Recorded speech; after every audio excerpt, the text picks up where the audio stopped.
चलिए शुरू करते हैं पहले नंबर प्रश्न से। द टर्म ऑफ वर्ण मीन्स, वर्ण शब्द का अर्थ क्या होता है? Social classification, religious spiritual, temple architecture and political system. तो आपके हिसाब से जो वर्ण होता है ना, वो क्या होता है आपके सामने? पुराने समय में हमारे जो समाज के अंदर जो आज अपन जातियां देखते हो ना, उन जातियों को 4 भागों में बांट गया था। हिंदू समाज उसको 4 भागों में बांट दिया गया था। और ये कब बांटा गया था आपके सामने? उत्तर वैदिक काल में आपके सामने बांटा गया था। सबसे पहले इसका साक्ष्य मनुस्मृति नामक किताब है, मनु के द्वारा लिखी गई है। उसके अंदर देखने को मिलता है जिसमें समाज को 4 भागों में बांट दिया था। पहला समाज का सबसे पहले कौन सबसे बड़ा और उच्च कुल में कौन आते थे?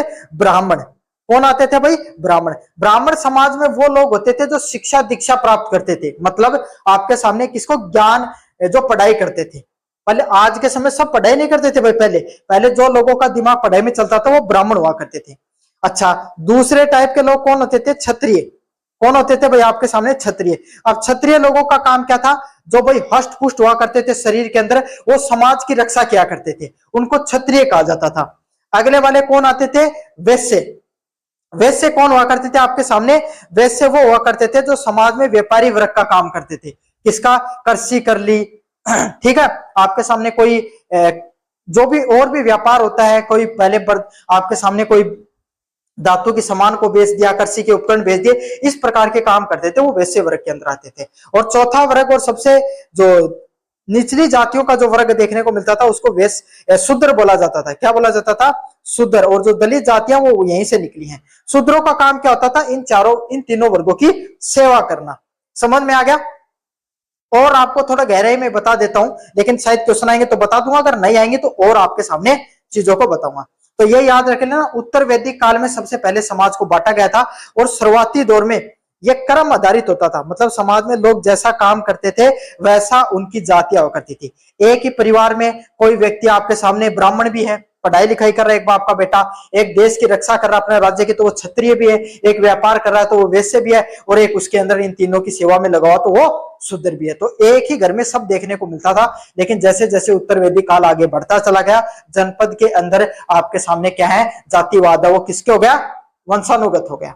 ठीक है, तो इसका सही आंसर क्या हो गया? सामाजिक वर्गीकरण है। क्या जो आपके सामने जो वर्ण है वो क्या आपके सामने? समाज का एक वर्गीकरण देखने को मिलता है।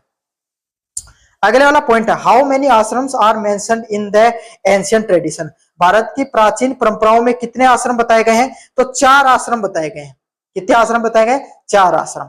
देखो, कोई भी व्यक्ति का जो जन्म होता है ना, उसको आपके सामने 4 भागों में बांट दिया। पहले के समय मनुष्य को जीवन को 100 साल माना गया, उसको 4 भागों में बांट दिया गया। सबसे पहले आश्रम आता था आपके सामने, यहीं पर बता देता हूं ऊपर की तरफ, गृहस्थ आश्रम। कौन सा आता था भाई? गृहस्थ आश्रम। अब गृहस्थ आश्रम में क्या होता था? कोई भी विद्यार्थी है जब जीवन के पहले 25 साल, जब से जन्म लेगा तब से उसको थोड़ी शुद्ध बुद्ध आनी शुरू होगी, तब से लेकर उसका जीवन 25 साल की उम्र तक कोई भी विद्यार्थी के रूप में अपना जीवन यापन करता था। समझ में आ गया? गुरुकुल में डाल देते थे, वहां पर शिक्षा दीक्षा प्रदान करने का काम करता था, तो एज ए स्टूडेंट के रूप में आपके सामने वो काम करता था। फिर 25 से लेकर 50 साल, जैसे ही उसकी 25 साल की उम्र पूरी होती थी, वो गुरु से गुरु दक्षिणा लेकर अपने घर पे आ जाता था। शादी विवाह करना, बच्चों का लालन पालन करना, ये उसका काम होता था। उस आश्रम को गृहस्थ आश्रम बोला जाता है। अगले वाला आता है वानप्रस्थ आश्रम। वानप्रस्थ को नाम से समझो, 1+ प्रस्थान करना, मतलब जैसे ही 50 साल से लेकर इंसान की उम्र टपती थी 75 साल तक, इसको माना गया 50 से 75 वर्ष। कब? 50 से 75 वर्ष। तो जैसे इंसान की 50 वर्ष की उम्र होती, अपने जो बच्चे हैं उनकी शादी वगैरह करके उनको आपके सामने क्या कर दो? आपके सामने घर को त्याग कर वन की तरफ जाना शुरू कर दो। वहां पर साधु संत लोगों की किस में चले जाओ? शरण में चले जाओ और भक्ति की तरफ आगे बढ़ो। जैसे आपके जीवन का 75 साल से ज्यादा की आयु हो जाए, आप पूर्ण रूप से भगवान की भक्ति में लीन हो जाओ और आपके सामने क्या करना है? संन्यास की आपको ग्रहण करना है। तो इस तरीके से जीवन काल को 4 भागों में बांटा गया था। अगले वाला है, निम्नलिखित में से आपके सामने कौन सा पुरुषार्थ नहीं है? आपके सामने धर्म, मतलब देखो 4 पुरुषार्थ बताए गए। कौन सा? सबसे पहले धर्म। 4 पुरुषार्थ क्या होता है? कोई भी व्यक्ति को अपने जीवन में 4 चीजों से ही जीवन चलता है कोई मनुष्य का। सबसे पहला होता है धर्म। क्या होता है धर्म, कि हर मनुष्य को अपना जीवन कैसे जीना चाहिए, धर्म युक्त जीवन जीना चाहिए। समझ में आ गया है ना, मतलब धर्म के हिसाब से जीवन जीना चाहिए। अगला क्या होता था, अगला इंसान को अर्थ, मतलब जीवन यापन करने के लिए इंसान को अर्थ भी कमाना पड़ता है। अर्थ क्या होता है, पैसा कमाना। समझ में आ गई, आप सब क्या के लिए मेहनत कर रहे हैं, भाई थे पढ़ रहे हो ताकि ते नौकरी लाग जाओगा, और मैं थान पढ़ा रही हूँ क्योंकि मेरे के भी दो पैसा जाए, और थे पढ़ के नौकरी लाग थार दो पैसा आएगा, तो सब के लिए भाग रहे अर्थ के लिए। आज के टाइम में अर्थ को महत्व ज्यादा होगा, धर्म को और बाकी चीजों को कम को है। काम, काम का अर्थ होता है कि, काम का अर्थ क्या होता है, आपकी जितना भी मोह माया से जुड़े हुए हो, है ना भाई, थे सोचो कि मैं बढ़िया पढ़ाई करूं तो बढ़िया नौकरी लागू और बढ़िया घर बनाऊं, और जितनी भी सारी इच्छा है सब इच्छा काम से संबंधित हुई है। और अगले वाला क्या होता है, मोक्ष। जब जीवन में आप सब कुछ कर लो, अच्छा पैसा कमा लो, धर्मपूर्ण जीवन जी लो, काम की कामनाओं सारी इच्छाओं को पूर्ति कर लो, तब आपको जीवन का जो अंतिम लक्ष्य होता है, इस संसार से मुक्ति प्राप्त करना, उसको मोक्ष बोला जाता है। उसके लिए आपको भागना होता है। तो चारों का नाम रट लो, यहाँ पर यज्ञ है वो आपके सामने इस ऑप्शन गलत है। ठीक है, ये चारों इंपॉर्टेंट है, भाई ये नाम रट लेना अच्छे से। अगले वाला पॉइंट है, the ultimate goal of life according to the purushartha. पुरुषार्थ सिद्धांत के अनुसार मनुष्य जीवन का अंतिम लक्ष्य क्या होता है। तो मैंने क्या बताया कि पहले थ्योरी में यही बताया ना कि इंसान जब अपने जीवन में सब कुछ कर लेता है तो उसका अंतिम लक्ष्य यही होता है कि वो इस संसार को त्याग कर किसको प्राप्त कर जाए, मोक्ष को प्राप्त कर जाए। तो क्या होगा, अंतिम लक्ष्य क्या होता है भाई, मोक्ष की प्राप्ति करना। जाए थारो अंतिम लक्ष्य क्या है, बढ़िया क्लास देख के कठिन पीडीएफ पढ़ के पास कर लो, है ना कॉलेज में, अहिया उठे लक्ष्य क्या है, जीवन को अंतिम लक्ष्य मोक्ष की प्राप्ति करना। किसकी, मोक्ष की। ऑप्शन नंबर सी है वो सही होगा। चलिए अगले वाला पॉइंट है संस्कार है। कोई भी व्यक्ति के जीवन में संस्कार क्या होते हैं, पहला होता है धार्मिक व सामाजिक संस्कार, कर, राजनीतिक कानून और सैन्य नियम। देखो संस्कार क्या होते हैं, अपना संस्कार के ही अच्छे से माता पिता के साथ अच्छे से बोलो, ई टाइम में थारो संस्कार के अच्छे से पढ़ाई करो। क्यों, क्योंकि ते विद्यार्थी जीवन में हो, ठीक है। फिर थारो गृहस्थ जीवन आओगो तो भाई थारी संगिनियों के साथ अच्छे से जीवन यापन करो, थार बाल बच्चा को अच्छे से ध्यान रखो, ठीक है, ये तो गृहस्थी को है। अब थारो विद्यार्थी जीवन में पढ़ाई करने को संस्कार है। फिर थे समाज में जाओ तो भाई कोई भी सामाजिक गतिविधि जितनी भी हो, कोई भी इंसान की जरूरतमंद की सहायता करनो, चाहे पैसे से करो चाहे शारीरिक रूप से करो, कैसे भी उसकी मदद कर सकते हो वो करो, है ना। झूठ नहीं बोलनो, चोरी नहीं करनो, है ना, धर्मपूर्ण जीवन जिनो, ये सब संस्कार हुआ है। समझ में आ गया, अच्छे से जीवन यापन करने का जो तरीका होता है, जो नियम और कायदे बनाए जाते हैं उसी को संस्कार कहा जाता है। आज थ्योरी तन कोई कौन पर डावेगो, सब यहाँ ए बी सी डी करके चल जाएगा। मैं जो बता रहा हूँ उठे से प्रश्न देखने मिलेगा। ऑप्शन नंबर ए आपके सामने सही ऑप्शन है, धार्मिक व सामाजिक संस्कार होते हैं, उन्हीं को संस्कार कहा जाता है। अगले वाला पॉइंट है जैन धर्म के प्रवर्तक माने जाते हैं। तो जैन धर्म किनके द्वारा शुरुआत की गई, 5वीं शताब्दी के अंदर समाज के अंदर दो धर्मों की उत्पत्ति होती है, एक तरफ बौद्ध धर्म और उनसे पहले जो आपके सामने कौन सा धर्म आता है, जैन धर्म, ठीक है। और इनकी आपके सामने जो प्रवर्तक माने जाते हैं कौन, महावीर स्वामी। चलिए अगले वाला आपके सामने जैन धर्म में आपके सामने कुल 24 तीर्थकार हुए, मतलब 24 संत है बड़ा बड़ा, और उन 24 और आखिरी सबसे बड़ा नाम कौन था, महावीर स्वामी। कौन था, महावीर स्वामी, ठीक है। ऋषभनाथ पहले थे और 23वें आपके सामने पार्श्वनाथ थे। समझ में आ गया। चलिए बौद्ध धर्म के संस्थापक किसको माना जाता है, तो किसको माना जाता है भाई, आपके सामने गौतम बुद्ध को। तो महात्मा बुद्ध है जिनका नाम बचपन का नाम सिद्धार्थ भी था, ठीक है। आपके सामने क्या होता है, राजा के बेटे थे, जब इनका जन्म होता है तब इनकी माता की मृत्यु 15 दिन के अंदर ही हो जाती है, और इनकी माता इनका लालन पालन गोमती जो इनकी माता है वो करती है। छोटी उम्र में, बहुत छोटी उम्र में इनका जो विवाह यशोधरा से हो जाता है। और जब ये आपके सामने क्या होता है, पूरे नगर के अंदर अच्छे से इनके पिता को एक भविष्यवाणी की गई थी इनके प्रति। मैं इनके पिता ने यो बताया गयो कि तेजद और थारो छोरो है ना, यो बड़ो जाके के तो बहुत बड़ो राजा बनेगो, या फिर के बनेगो बहुत बड़ो संत बनेगो। तो राजा भाई, राजा तो यही चाह, सब आपका भाई माता पिता यही चाहे कि मेरे बेटो जीवन में कुछ बड़ो बने, तो बोले राजा ही बनाऊंगा। तो राजा बनाने के लिए कदे महात्मा बुद्ध ने आपका नगर से बाहर नहीं गुंजाने दियो, हर सुख सुविधा दी। एक दिन महात्मा बुद्ध कहे कि भाई मन तो बाहर न जाने को मेरा मन कर रहा है, जना भाई क्या करे, पूरा नगर ने सजा दियो जा कि राजकुमार कल बाहर घूमने के लिए जा रहे हैं, कोई गलत चीज सामने नहीं आनी चाहिए, लेकिन नियति को कौन टाल सकता है, जो होना होता है वो तो होता ही है। तो क्या होता है, जैसे राजकुमार सिद्धार्थ, महात्मा बुद्ध बाद में बनते हैं, पहले सिद्धार्थ ही थे। सिद्धार्थ जैसे नगर से गुजर रहे होते हैं, वो सबसे पहले क्या देखते हैं, आपके सामने एक भिक्षुक को देखते हैं, भिक्षुक को। तो वो पूछते हैं कि भाई आपके सामने ये कैसा जीवन है, तो वो बताते हैं कि भाई आपके सामने जो समाज के गरीब लोग होते हैं उनका ऐसा जीवन होता है। अच्छा, फिर आपके सामने आगे जाते हैं तो एक किसको देखते हैं, वृद्ध व्यक्ति को देखते हैं। तो वृद्ध व्यक्ति को वो भी पूछते हैं कि भाई ये कैसा जीवन है, मतलब जब व्यक्ति का जब अंतिम समय आता है तो उसकी ये दशा हो जाती है। फिर वो आपके सामने अंतिम में भिक्षुक को एक बीमार व्यक्ति को देखा जाता है, तब वो कहते हैं भाई ये कैसा जीवन, तो वो बताते हैं कि शरीर, इंसान के शरीर में ऐसी विकृतियां भी आती हैं। फिर लास्ट में वो आपके सामने देखते हैं एक मृत व्यक्ति का, जो आपके सामने दाह संस्कार जा रहा था, अर्थी जा रही थी, तब वो पूछते हैं कि भाई आपके सामने ये जीवन का कौन सा,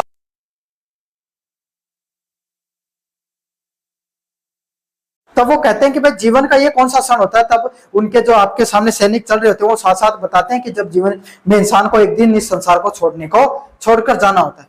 महात्मा बुद्ध के जो तन मन में आपके सामने बहुत सी व्याकुलता होती है, और फिर 29 साल की उम्र में क्या कर देते हैं, आपके सामने वो इस संसार को, मतलब इस जो अपना जो राजकीय जीवन था उसको छोड़कर सन्यास की तरफ चले जाते हैं।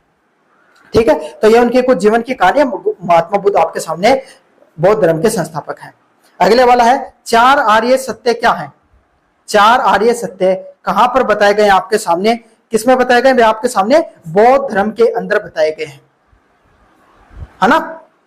अगले वाला पॉइंट है अहिंसा किसकी प्रमुख शिक्षा है। तो अहिंसा किसमें मानी जाती है, देखो अहिंसा की बात जैन धर्म में की गई और बौद्ध धर्म में की गई है। अंतर क्या है, जैन धर्म में जो अहिंसा का जो परिभाषा दी गई है वो बहुत ही ज्यादा कठोर परिभाषा है। उनका मानना है अगर संसार के अंदर अगर कोई व्यक्ति अगर निर्जीव वस्तु को भी कष्ट पहुंचा रहा है तो वो क्या कर रहा है, हिंसा कर रहा है। जबकि जो बौद्ध धर्म है उनका मानना है कि इंसान जब जीव जंतुओं को परेशान करता है तो ही आपके सामने क्या है, हिंसा की कैटेगरी में आता है। तो थोड़ा जैन धर्म वो ज्यादा कठोर है बौद्ध धर्म के मुकाबले, वैसे दोनों में अहिंसा की प्रमुख शिक्षा दी गई है। चलिए वाला प्रश्न हो गया भाई। अगले वाले प्रश्न की तरफ अपन बढ़ते हैं। यूनिट नंबर 2 है जहां पर समाज, मनुस्मृति, महर्षि मनु और सामाजिक नियमों के बारे में आपको पढ़ना होता है।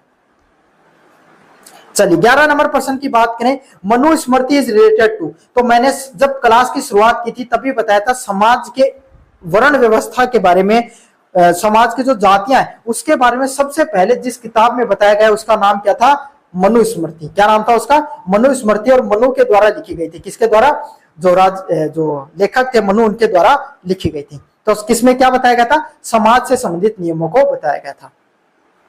अगले वाला बिंदु है मनुस्मृति किस चीज से संबंधित है, किस चीज से संबंधित है, स्मृति साहित्य। मतलब आपके सामने लोगों की जो स्मृतियां हैं उसके माध्यम से आपको साहित्य को लिखा गया है ना। ये इंपॉर्टेंट है भाई, जैसे वेद, उपनिषद, पुराण है, ऐसे आपके सामने एक टाइप होता है स्मृति साहित्य, उसका हिस्सा है। काफी ज्यादा महत्वपूर्ण प्रश्न, काफी बच्चे इस प्रश्न को नहीं कर पाएंगे, एग्जाम में आएगा तब। अगले वाला पॉइंट है अर्थशास्त्र की रचना किसके द्वारा की गई, चाणक्य के द्वारा, जिसको कौटिल्य भी बोला जाता है। एक नंद वंश का शासक हुआ करता था। आपके सामने जो उत्तर वैदिक काल के बाद में आपके सामने जनपदों की व्यवस्था देखने को मिलती है, बड़े बड़े राज्य देखने को मिलते हैं। उसमें मगध राज्य हुआ करता है जो आपके सामने सोन और गंगा नदी के किनारे राज्य देखने को मिलता है। उसमें एक वंश था नंद वंश। नंद वंश के आपके सामने धनानंद जो एक शासक होते हैं, वो चाणक्य एक बहुत ही प्रसिद्ध आपके सामने उस समय के एक पंडित आपके सामने विद्वत थे। उनकी अपने राज्य में बुलाकर उनके मंत्रिमंडल के सामने, राज्य के जितने भी लोग बैठे रहते हैं वही आपके सामने उनके सामने बुलाकर उनकी बेइज्जती कर दी जाती है। उसी दिन चाणक्य अपनी शिखा को खोलते हैं, अपनी भाई पंडित वगैरह पहले चोटी रखते थे ना, उसको खोलकर प्राण लेते हैं कि जब तक मैं तुझे अपनी गद्दी से नहीं उखाड़ कर फेंक देता तब तक मैं अपनी शिखा को नहीं बांधूंगा। उसके बाद में वो चंद्रगुप्त मौर्य को खोजते हैं, उसको ज्ञान दीक्षता देते हैं और फिर आपके सामने नंद वंश में धनानंद को हराते हैं और चंद्रगुप्त मौर्य को क्या बनाते हैं, राजा बनाते हैं। इस तरीके से मौर्य वंश की स्थापना होती है, जिसके अंदर सम्राट अशोक, बिंदुसार जैसे आपके सामने महान सम्राट हुए। और चाणक्य के खुद आपके सामने वित्त मंत्री कौन बनते हैं? चंद्रगुप्त मौर्य के वित्त मंत्री कौन बनते हैं? चाणक्य बनते हैं। और उस समय के सामाजिक व्यवस्था कैसे होती थी, उस समय की अर्थव्यवस्था कैसी होती थी, एक राज्य को चलाने के लिए कौन कौन से नियम होने चाहिए, किसके द्वारा बताए गए हैं? इन्हीं के द्वारा बताए गए हैं, चाणक्य के द्वारा। तो इसका ऑप्शन नंबर बी है वो एकदम करेक्ट है। अगले वाला प्रश्न है, अर्थशास्त्र में क्या लिखा गया है? राज्य एवं प्रशासन के बारे में, धर्म के बारे में, चित्रकला व संगीत के बारे में। तो मैंने क्या बताया था, वो चंद्रगुप्त मौर्य के क्या थे? अर्थशास्त्री। ठीक है, तो वो उनके क्या बताया करते थे भाई, उनके जो राज्य की व्यवस्था कैसी होती है उस व्यवस्था के बारे में उन्होंने लिखा था। तो राज्य के राज्य व्यवस्था और प्रशासन से संबंधित चीजों में बताया गया है। चाणक्य किसके सलाहकार थे? आपके सामने चंद्रगुप्त मौर्य के सलाहकार, वो वित्त मंत्री थे। समझ में आ गया? गुरु भी थे भाई उनके, उन्हीं ने चंद्रगुप्त मौर्य को आपके सामने जो सम्राट बनाने का काम उन्हीं के द्वारा किया गया था। अगले वाला बिंदु है अर्थशास्त्र। अकॉर्डिंग टू द अर्थशास्त्र द किंग शुड, अर्थशास्त्र के अनुसार राजा को क्या होना चाहिए? अर्थशास्त्र के अनुसार प्रशासन की उपेक्षा करनी चाहिए। जनता है उसको राजा के जो प्रशासन उसकी बात नहीं माननी चाहिए, बिल्कुल गलत बात है, ऐसी बात कहीं नहीं कही गई थी। कर नहीं लगाना चाहिए था। खुद चाणक्य कहते हैं कि कर लगाना बहुत जरूरी है, अगर कर नहीं लगाओगे तो राज्य की व्यवस्था नहीं चल सकती। कूटनीति से बचना चाहिए, खुद चाणक्य की यह बात कही गई है। साम दाम दंड भेद किसी का भी प्रयोग करो, लेकिन अपने राज्य को अच्छे से चलाना चाहिए। क्या कहा गया कि प्रजा की रक्षा करनी चाहिए। अर्थशास्त्र के अनुसार जो राजा है ना उसको अपनी प्रजा की अच्छे से रक्षा करनी चाहिए भाई। अगले वाला पॉइंट है, स्मृतियां मुख्यतः किससे संबंधित हैं?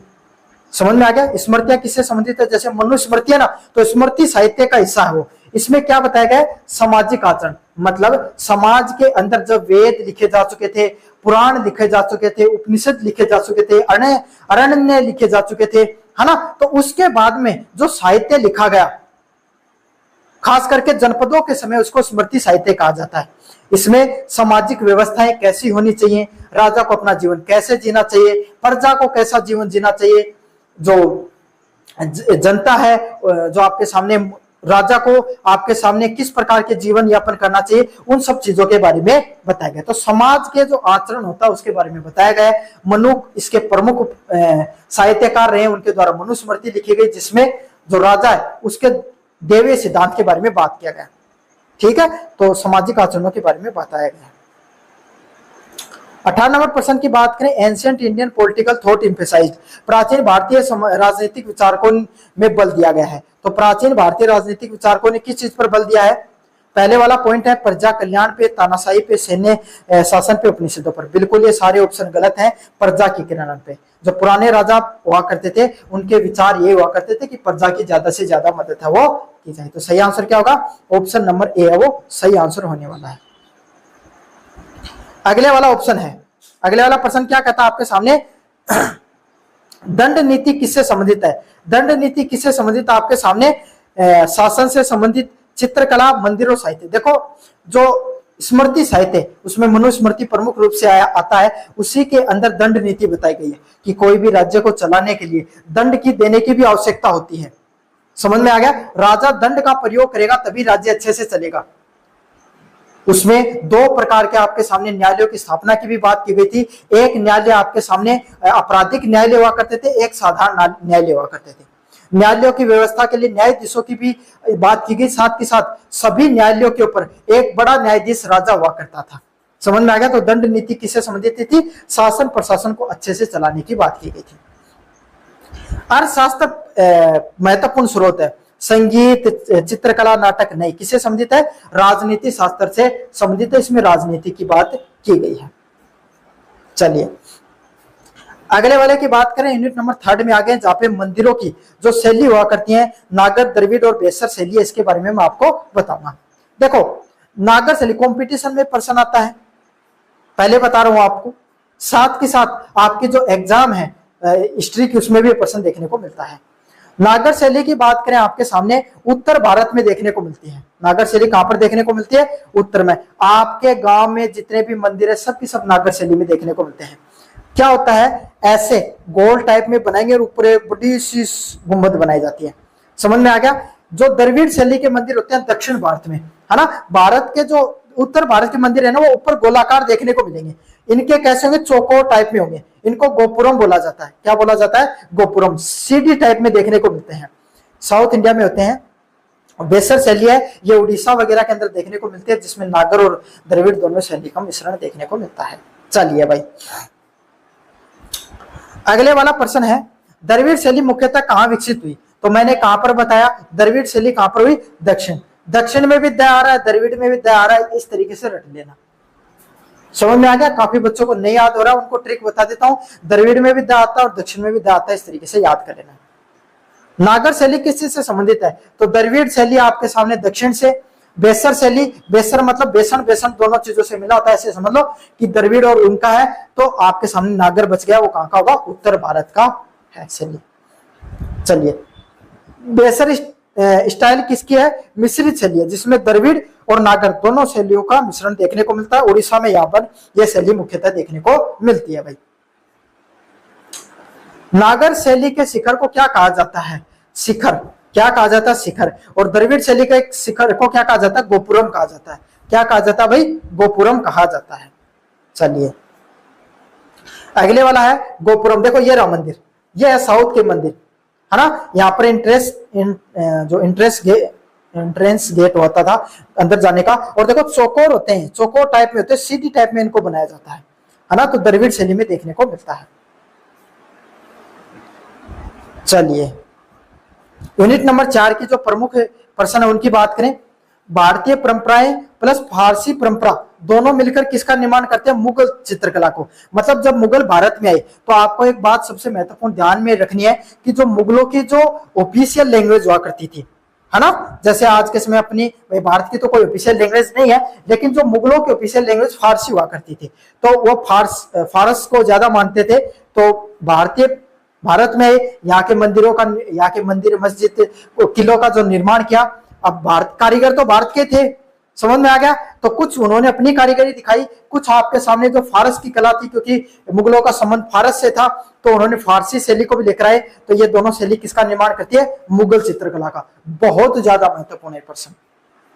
अगला है भारतीय शैली, इस्लामिक और ब्रिटिश तत्व है। क्या होता है, इंडो सार्सेनिक वास्तुकला। जब अंग्रेज भारत में आते हैं या अन्य जो आपके सामने मुगलों के अन्य जो आपके सामने जितने शासक हुए, वो इस्लामी चित्रकला को लेकर आए, इससे आपको सामने इंडो सैरोसैनिक वास्तुकला उसका निर्माण होता है। चलिए भाई, इंडो सारोसैनिक शैली किस चीज का मिश्रण है, समझ में आ गया। तो मैंने क्या बताया, इंडो सारोसैनिक, इसमें कौन सा है, भारतीय व इस्लामी शैली देखने को मिलती है। भारतीय टच भी है क्योंकि भारतीय चित्रकारों के द्वारा निर्माण किया गया है, तथा इस्लामी शैली भी देखने को मिलती है। तो दोनों के दोनों का इसमें टच देखने को मिलता है। मुगल चित्रकला का सर्वाधिक विकास कहां पर हुआ? तो मुगल चित्रकला का भाई सर्वाधिक विकास अकबर और जहांगीर के टाइम पे हुआ। ये भी अच्छे से जान लेना, मुगलों के समय तो हुआ है, उसमें भी मुगलों में भी जहांगीर और अकबर के टाइम पे सबसे ज्यादा देखने को मिलता है। मुगल चित्रकला पर किसका प्रभाव है? तो मैंने बताया था उनको, उनके ऊपर फारस का, कौन सी भाई, फारसी तो इनकी ऑफिशियल लैंग्वेज थी, और फारस कला है, कौन सी कला है, जो फारस कला है उसका सबसे ज्यादा इनके ऊपर प्रभाव देखने को मिलता है। समझ में आ गया, पार्शियन आर्ट है उसका सबसे ज्यादा इनके ऊपर प्रभाव देखने को मिलता है।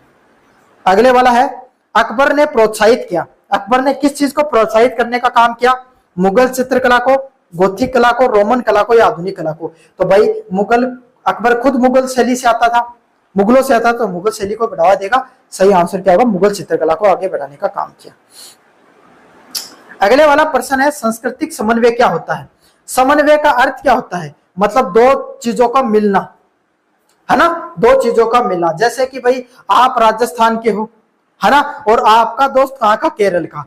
अब आप क्या किया, कुछ तो आपने केरल के शब्द सीख लिए, उसने कुछ आपके मारवाड़ी के शब्द सीख लिए। उसने आपको आपका भोजन खिलाया, आपने उसको दाल बाटी चूरमा खिलाया। तो दोनों का क्या होगा, संस्कृति का समन्वय देखने को मिला है। इसी को संस्कृति का समन्वय कहा जाता है, फ्यूजन ऑफ कल्चर्स। दो संस्कृतियों को आपस में मिलकर जब कोई नई संस्कृति का निर्माण होता है, उसी को क्या कहा जाता है आपके सामने, संस्कृति का समन्वय। जैसे भारत की जो संस्कृति है उसमें हमारी संस्कृति के अलावा अन्य बहुत सी संस्कृतियों का मिश्रण देखने को मिलता है। क्यों? क्योंकि भाई भारत आपके सामने क्या होता है, भारत के अंदर अनेकों अनेक राजा आक्रमण करते हैं, उस आक्रमण के कारण क्या होता है, यहाँ पर सभी लोगों का मिश्रण धीरे धीरे देखने को मिला। जैन धर्म के आपके सामने प्रथम तीर्थकार कौन थे? ये प्रश्न मैंने पहले बताया था, पार्श्वनाथ है वो प्रथम तीर्थकार देखने को मिलते हैं। समझ में आ गया? ऋषभ कौन है भाई? सॉरी ऋषभ देव बता दिया मैंने, पार्श्वनाथ है वो तो 23वें हैं और ऋषभ देव पहले हैं। गौतम बुद्ध को आपके सामने ज्ञान की प्राप्ति कहां हुई थी? तो बोधि वट वृक्ष के नीचे, है ना? कहां पे? बोध गया के अंदर। कहां पे हुई थी?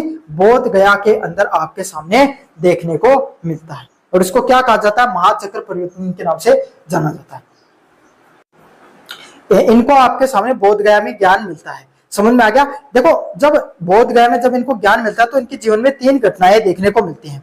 सबसे पहले आपके सामने जब महात्मा बुद्ध है, जब ज्ञान प्राप्त होता है उसको तो महाबोधि बोला जाता है।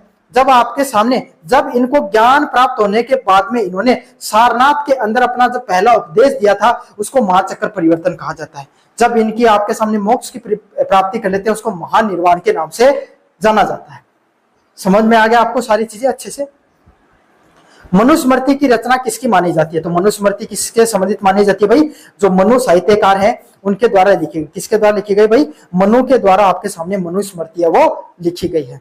मनुस्मृति की रचना किसके द्वारा की गई भाई? मनु के द्वारा की गई है, महर्षि मनु के द्वारा मानी जाती है। अगले वाला पॉइंट है, अर्थशास्त्र की रचना किस काल में हुई? कौन से की भाई? अर्थशास्त्र है उसकी रचना किस काल में देखने को मिलती है? तो मौर्य काल के अंदर। क्यों? चंद्रगुप्त मौर्य के द्वारा की जाती है। किसके द्वारा? चंद्रगुप्त मौर्य के जो आपके सामने वित्त मंत्री कौटिल्य या चाणक्य उनके द्वारा की जाती है अर्थशास्त्र की। और वो किससे संबंधित थे? चंद्रगुप्त मौर्य से संबंधित, और मौर्य वंशज थे। कौन? चंद्रगुप्त मौर्य। कौन सी वास्तुकला में गोपुरम प्रसिद्ध है? तो किसकी शैली? द्रविड़ शैली का। जो दक्षिण के मंदिरों का जो निर्माण होता है उसके शिखर को गोपुरम बोला जाता है। वो आपके सामने स्टेप, मतलब जैसे सीढ़ी होते हैं ना, इस टाइप में उनका शिखर होता है, उसको क्या? गोपुरम बोला जाता है। नागर शैली की विशेषता क्या होती है? उनका वर्गाकार शिखर होता है। कैसा शिखर होता है भाई? आपके सामने सीढ़ीदार शिखर होता है। बेसर शैली किस चीज का मिश्रण देखने को मिलता है? तो नागर और द्रविड़ शैली का मिश्रण देखने को मिलता है। अगले वाला प्रश्न है, मुगल चित्रकला अपने उत्कर्ष पर किसके शासनकाल में पहुंची थी? तो किसके काल में आपके सामने? मैंने बताया अकबर और जहांगीर के काल में आपके सामने सबसे ज्यादा उच्चतम स्तर पे पहुंचती है। तो इसका सही आंसर क्या होगा? अकबर हो तो अकबर कर लेना, जहांगीर हो तो जहांगीर कर लेना। इंडो सैरोसैनिक वास्तुकला का विकास किस काल में होता है? किस काल में होता है भाई आपके सामने इंडो सैरोसैनिक काल का? तो यहाँ पर ब्रिटिश काल या इस्लामिक काल आएगा तो वो भी सही है, या आपके सामने ब्रिटिश काल आएगा तो वो ऑप्शन भी सही। ऑप्शन नंबर सी है वो एकदम करेक्ट होने वाला है। अगले वाला प्रश्न है, कौन सा पुरुषार्थ धन की प्राप्ति की बात करता है? तो मैंने बताया था ना, अर्थ है, उसका अर्थ यही होता है कि ज्यादा से ज्यादा पैसे कमाना। तो अर्थ का संबंध किससे है? धन संपदा या भौतिक सुख से है। किससे है? बहुत ज्यादा पैसा कमाना, धन संपत्ति कमाना, इससे संबंधित आपके सामने। चलिए, गृहस्थ आश्रम के बाद में कौन सा आश्रम आता है? गृहस्थ आश्रम के बाद में कौन सा आश्रम आता है भाई आपके सामने? वानप्रस्थ आश्रम। घर से आपके सामने कोई व्यक्ति है, उसको लालन, अपने बच्चों का लालन पालन, उनकी शादी करने के बाद में उनको कहां पर जाना चाहिए? वन में जाना चाहिए, वानप्रस्थ आश्रम। समझ में आ गया? ऑप्शन नंबर बी है वो सही है। तो ऐसे समझ लो, सबसे पहले बच्चा स्कूल में जन्म लेगा, फिर वो कहां पर जाएगा? स्कूल में जाएगा। तो स्कूल में जाएगा तो उसको क्या बोला जाएगा? ब्रह्मचर्य। फिर उसकी शादी होगी तो उसको गृहस्थ। फिर वो घर को छोड़कर बाहर चला जाएगा साधु संतों की शरण में, उसको वानप्रस्थ। और फिर लास्ट में मोक्ष की प्राप्ति के लिए संन्यास आश्रम। ठीक है, तो सी ऑप्शन नंबर बी है वो एकदम करेक्ट होने वाला है। बौद्ध धर्म किसकी समर्थन करता है? बौद्ध धर्म किसकी समर्थन करता है भाई आपके सामने? मध्यम मार्ग का। मध्यम मार्ग का अर्थ यह है कि इंसान को ना तो बहुत ही ज्यादा एकदम तीव्र गति का जीवन जीना चाहिए। समझ में आ गया? मतलब एकदम भक्ति भावना में भी लीन नहीं होना चाहिए ज्यादा, और ज्यादा आपके सामने मोह माया में भी नहीं होना चाहिए। थोड़ी थोड़ी भक्ति करो, थोड़ा थोड़ा आपके सामने सुख सुविधाओं का भी जीवन में आनंद लो। इसको मध्यम मार्ग बोला गया। जैन धर्म का मूल सिद्धांत क्या है? तो जैन धर्म और बौद्ध धर्म दोनों का मूल सिद्धांत क्या? अहिंसा देखने को मिलता है। क्या भाई? हिंसा, जीवों के खिलाफ कभी भी हिंसा नहीं करनी चाहिए। अर्थशास्त्र वो किस चीज पर बल देता है? तो अर्थशास्त्र आपके सामने कौटिल्य चाणक्य के द्वारा देखा गया है, जिसके अंदर एक राज्य को कैसे चलाना चाहिए और एक राजा को अपने राज्य चलाने के लिए किन किन नीतियों का प्रयोग करना चाहिए उसके बारे में बात किया गया, मतलब कूटनीतियों के बारे में बताया गया। मनुस्मृति विशेष मुख्यतः किससे संबंधित आपके सामने? सामाजिक कर्तव्य से संबंधित है। किससे संबंधित है? सोशल ड्यूटी से संबंधित है। किससे संबंधित है? सोशल ड्यूटी से संबंधित आपके सामने मनुस्मृति में समाज के जो कर्तव्य होते हैं उनका पूर्ण करने के बारे में बात किया गया। मुगल कला किसका मिश्रण देखने को मिलता है? रोमन और फारसी कला का मिश्रण देखने को मिलता है। सांस्कृतिक समन्वय बढ़ाता है। संस्कृति समय मतलब दो संस्कृति, आप केरल के विद्यार्थी और राजस्थान के विद्यार्थी दोनों मिलकर क्या करें? दोनों की संस्कृति का मिश्रण करें, दोनों की एकता। अब एक बात बताओ, केरल इलाकन जाओगा तो वो एकदम उन भाईचारों से फील होगा, बता सब मिलाओगे। और थे अगर वो कदे अगर राजस्थान आओगे तो थे बढ़िया से रखोगा। तो यही है, एकता बढ़ती है। इससे क्या होता है? दो संस्कृतियों में एकता बढ़ने का काम होता है। मंदिर वास्तुकला किस चीज का प्रतिबिंब है? जो अलग अलग प्रकार के मंदिरों के निर्माण की कला वो किस चीज को बताती है? धार्मिक मान्यताओं को। पहले के समय लोगों की जैसी धार्मिक मान्यता हुआ करती थी वैसे ही मंदिरों का निर्माण देखने को मिलता है। क्या देखने को मिलता है? वैसा ही मंदिरों का निर्माण देखने को मिलता है। भारत में मुगल साम्राज्य की स्थापना किसके द्वारा की गई? बाबर के द्वारा की गई। 1526 के अंदर पानीपत के द्वितीय प्रथम युद्ध के अंदर इब्राहिम लोदी प्लस बाबर के बीच में युद्ध देखने को मिलता है। समझ में आ गया? और उसके बाद में भी उन्होंने बहुत से युद्ध लड़े। खानवा का युद्ध माना कुंभा के साथ उनका लड़ा गया 1527 के अंदर। उसके बाद में भी उन्होंने बहुत से युद्ध लड़े हैं। 1529 में उनकी मृत्यु हो जाती है और उनका जो आपके सामने काबुल के अंदर अफगानिस्तान के अंदर उनका मकबरा है। भारतीय संस्कृति सबसे अधिक किस चीज के लिए प्रसिद्ध है? किस चीज के लिए प्रसिद्ध है? विविधता में एकता। बहुत सारी भाषा, बोलियां, क्षेत्रीय अलगाववाद के बाद में भी हम सब लोग एक हैं। तो विविधता में एकता, ऑप्शन नंबर ए है वो सही। चलिए भाई, यह था पूरा का पूरा पेपर। कैसा लगा वीडियो जोर से बताना, चैनल को जोर से सब्सक्राइब कर देना।